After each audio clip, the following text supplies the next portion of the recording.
여러분, 젊은 사람들 요즘 취업이 안 되고 있죠?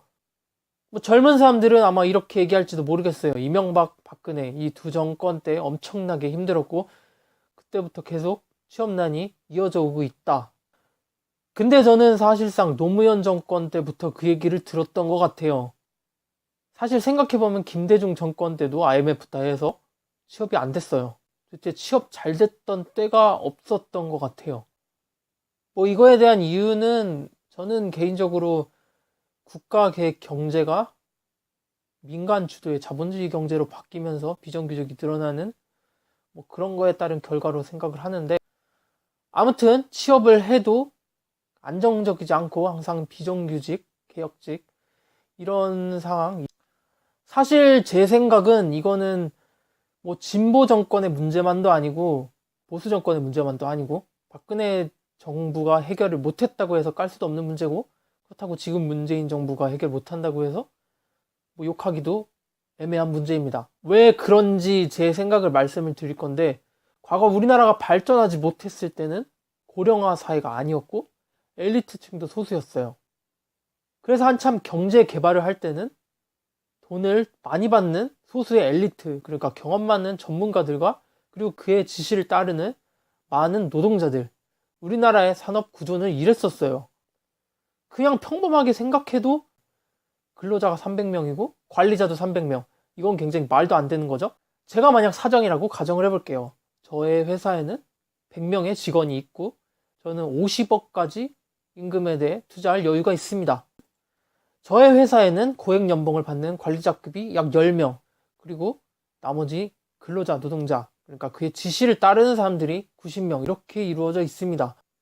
저는 경험 많고 노련한 엘리트 전문가 그 관리자들에게는 한 명당 1억씩 해서 10억, 그리고 나머지 90명에게는 3천만 원씩 쪼개서 뭐 약 30억, 이렇게 임금을 주고 있다고 생각을 할게요. 아무튼 저는 이렇게 경영을 했고 시간이 약 30년 정도 흘렀습니다. 회사는 엄청나게 성장을 했고 관리자급이었던 10명은 퇴사를 했습니다. 그리고 나머지 90명은 회사를 위해서 열심히 일한 대가로 높은 직급에 올라가 있습니다. 지금 대부분이 관리자라는 뜻이죠. 그럼 저는 어떻게 해줘야 될까요? 90명은 전문가고 경험도 많고 회사를 위해서 열심히 충성을 했습니다. 그래서 저는 그 사람들에게 그거에 맞는 대우를 해줘야 돼요. 그래서 뭐 90명에게 한 명당 1억씩 해서 90억을 지출해야 되는 상황이 된 거죠. 이렇게 되면 갑자기 50억으로 충분했던 인건비가 90억으로 지출이 확 늘어나게 됩니다. 이 회사가 200명이 필요한 건 아니에요. 그냥 100명만 필요합니다. 그러니까 90명을 뺀 그 나머지 10자리를 지금의 젊은 청년들이 기를 쓰고 들어가려고 하는 그런 상황이 현재의 취업난입니다. 현재의 주류인 50대가 과거 취업을 했을 때는 굉장히 수월했습니다. 왜냐하면 저의 회사에서 엘리트는 단 10명 정도밖에 없었고, 그때의 20대, 그러니까 지금의 50대는 그때 20대였겠죠? 그 20대들이 필요했습니다. 그렇게 90명을 뽑았어요. 그냥 열심히 뽑았어요. 그 당시 청년이었던 사람들은 굉장히 여유 있게 경쟁을 했습니다. 현재의 젊은 세대들은 의자 10개를 놓고 싸우는데, 당시의 젊은 세대들은 의자 90개를 놓고 여유 있게 경쟁을 했던 거죠. 뭐 현재 이런 상황입니다. 우리나라는 현재 병사보다 장교가 더 많은 상황인 거예요. 업무나 작업 뭐 이런 건 굉장히 비효율적으로 돌아갈 거고 비용만 많이 들어요. 근로구조는 피라미드 형태가 이상적입니다. 그러니까 삼각형 윗부분은 소수의 전문가들이 차지하면 되고, 윗부분을 갈수록 근로자들이 숫자는 많지만 임금이 적는 이런 상황이 가장 이상적인 거죠. 근데 지금 삼각형이 역삼각형, 그러니까 역피라미드 형태가 됐어요.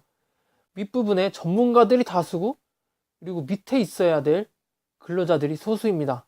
전문가들에게도 많은 자원을 배분하고도 그래도 청년들에게 자원을 배분할 만큼 폭발적인 성장을 했으면 좋았겠지만 우리는 그렇게까지 성장할 수는 없었고, 결국 자원은 한정되어 있으니까 청년들이 남은 자리를 놓고 치열하게 경쟁하는 중입니다. 그럼 뭐 또 젊은 사람들이 이렇게 얘기를 하겠죠. 너희들 이제 그만하고 은퇴해라. 우리가 젊고 더 빠르니까 효율도 잘 나오고 일도 잘할 자신이 있어. 뭐 이렇게 얘기할지도 모르겠어요. 근데 이건 사실상 어렵습니다. 대부분의 50대는 딸린 가족이 많아서 함부로 쫓아낼 수가 없어요. 제가 만약에 저의 회사에 90명의 전문가 중에 50명을 강제로 잘라서 해고했다고 가정을 할게요. 그러면 젊은 사람 입장에서는 기존에 있던 10자리 플러스 내가 해고한 50자리 해가지고 60자리의 일자리분이 갑자기 생기는 거겠죠? 뭐 젊은 사람 입장에서는 일자리를 분배받고 상황이 나아졌다고 볼 수가 있는 거겠죠? 근데 만약 내가 해고한 50대의 자식들이 뭐 지금 당장 일을 할 수 있는 20대였으면 좋겠지만 아직 초등학생이고 중학생이고 그래서 아직 키워야 될 시간이 아직 필요하다면요. 사실 현재 20대도 뭐 공부를 한다든지 대학을 다니다든지 하면서 부모님에게 의존적일 수밖에 없는 생활을 하고 있는 사람들이 굉장히 많은 걸로 알고 있습니다. 그러니까 현재 50대라고 볼 수 있는 분들은 이런 사람들을 뭐 부양을 해야 되는 거예요. 뭐 지금 젊은 세대들 취업 못하고 절망스러운 거 이것도 상당한 고통이긴 하죠. 근데 50대들이 일시에 해고당하면서 그 가족 전체가 절망에 빠지는 거 이걸로 생기는 사회 혼란과는 뭐 레벨이 다르죠. 20대가 취업으로 고생하는 건 뭐 본인만 고생하면 되지만 50대가 만약 직업을 잃는다면 본인을 포함한 2명, 3명 이렇게 여러 명이 함께 수렁에 빠질 수가 있는 거예요. 뭐 지금 은퇴 연령이 굉장히 빨라지고 있었던 것도 맞아요. 기업에서도 전문가들이 너무 많은 것보다도 밑에서 신입사원들이 더 많아가지고 그 사람들은 사실상 임금은 적게 투자하면서도 효율은 더 많이 낼 수 있는 그런 자원들이에요. 그래서 고액 연봉의 전문가들을 빨리빨리 내보내고 싶어 합니다. 그 사람들 한 명이면 신입사원 두세 명은 뽑을 수 있거든요. 그것도 지금 나름대로의 사회 문제가 되고 있는데 50대가 대량 해고를 당해서 생기는 사회적 혼란 이거는 뭐 상상도 못할 겁니다. 저도 솔직히 젊은 사람인 입장에서 개인적인 이기심만 생각을 하면 그 사람들 신경도 안 쓰고 그냥 뭐 빨리 은퇴하고 내가 일을 했으면 좋겠죠.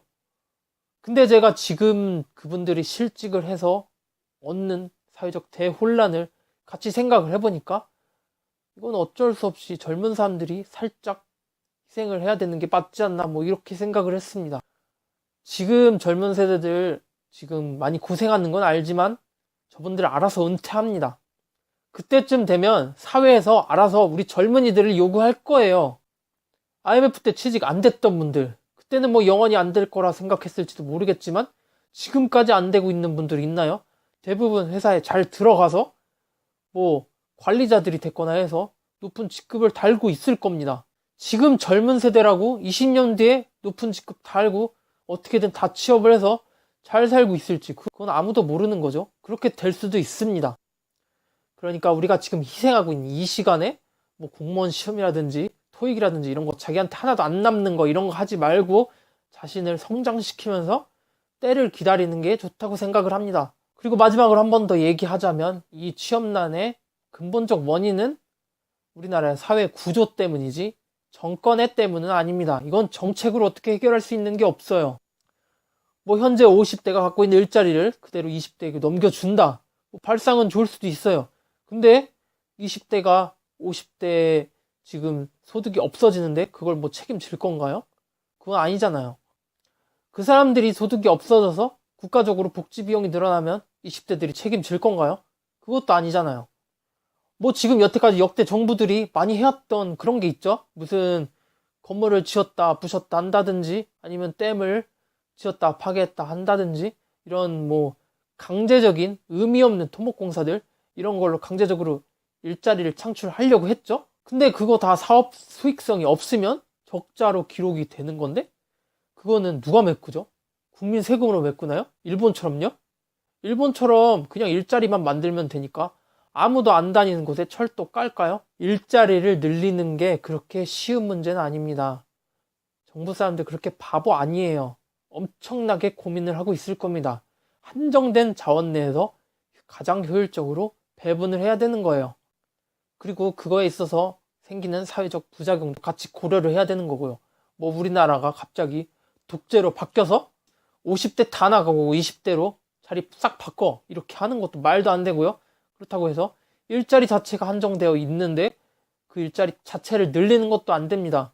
5천만에 맞는 일자리 수가 있어요.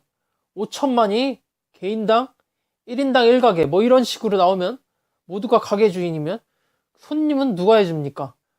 정리합니다. 현재 일자리는 다수의 전문가와 소수의 근로자들로 구성이 되어 있다. 그러니까 90%의 자원을 전문가들이 독점을 하고 있고 나머지 10%를 청년들이 기를 쓰고 들어가려고 하는.